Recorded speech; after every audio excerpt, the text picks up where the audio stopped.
c'est la première fois que vous vous mélangez à d'autres artistes. Comment avez-vous travaillé ce spectacle enregistré au Zénith de Lille? Vincent Dubois, Maria Baudin, on a d'abord passé beaucoup de temps à écrire l'histoire. On ne fabrique pas une émission avec une succession de gags. Le point de départ? Une catastrophe arrive dans le village des Baudins. Peut-être que Christian, le fils, n'y est pas tout à fait étranger. Avec Maria, sa mère, ils décident d'organiser un concert caritatif dans la cour de leur ferme. À la manière des Enfoirés, ils invitent des chanteurs, animateurs et humoristes à se produire. Vous avez du beau monde. Obispo chez les Baudins, c'est lunaire. Vous étiez surpris de ce rassemblement de non-connus autour de vous? Jean-Christian Fraissinet, Christian Baudin, que ce soit le public ou les artistes, les gens aiment les Baudins. Le plus difficile, ce fut d'organiser les plannings des uns et des autres. Mais tous étaient ravis de participer à une émission de télé différente des autres. Ils sont venus avec grand plaisir. Vincent Dubois, notre grande fierté, c'est que tous ces artistes nous aient fait confiance, soient venus s'amuser avec nous et pas juste faire leur promo. Tout a été écrit sur mesure pour chacun.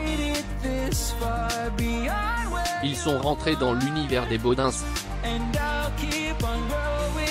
Sur place, personne n'a joué les divas alors qu'il y avait des pointures dans leur domaine, Stéphane Plaza, Jarry, Pascal Obispo, Benabar, Jeff Panaclo. C'était une vraie récréation pour nous. On continue, Jean-Christian et moi, à nous épater de ce qui nous arrive. C'est la recette du bonheur. À lire également les Baudins, grandeur nature, M6, nous n'étions pas programmés pour devenir des stars. L'actualité inspire les Baudins. Vincent Dubois, oui mais à la manière des brèves de comptoir. Nous ne sommes pas là pour mettre de l'huile sur le feu mais au contraire pour panser les plaies. C'est pour cela que les gens nous aiment bien, on peut l'ouvrir mais on n'est pas là pour blesser ou envenimer les choses. Même si Maria a une grande gueule. Rire.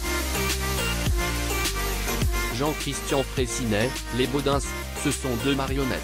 On peut leur faire dire ce qu'on veut. On écrit pour eux, on sait de quoi ils sont capables. On essaye de les réfréner parfois, surtout la Maria, rire. C'est très jouissif de se cacher derrière ce genre de personnage. Votre film, Les Baudins en Thaïlande, est sorti le 17 novembre dernier et il a franchi le cap des 1,5 million d'entrées. Vincent Dubois, on n'en revient toujours pas. Nous étions loin d'imaginer que nous puissions, un jour, jouer dans la cour des grands. Toujours difficile de passer de la scène au cinéma. Nous avons été très touchés que les exploitants de salles nous remercient d'avoir aidé à faire repartir les salles de cinéma. Quel est le secret de votre longévité? Vincent Dubois, cela fait 30 ans que les Baudins existent et c'est peut-être l'une des raisons du succès. Nous avons drainé, à force de travail, un public qui a grossi au fur et à mesure. Notre aventure, c'est l'antithèse de Star Academy. Nous ne sommes pas passés des salles des fêtes au Zénith de France en 3 semaines mais en 30 ans. On estime, Jean-Christian et moi, que c'est le temps qu'il faut pour bien faire les choses. On remercie le ciel de nous avoir amené le succès progressivement car nous n'aurions pas vécu les choses de la même manière il y a 20 ans. On aurait sûrement fait moins bon usage. Bienvenue chez les Baudins, mercredi 9 février à 21h10 sur M6. Propos recueillis par Amandine Cherry.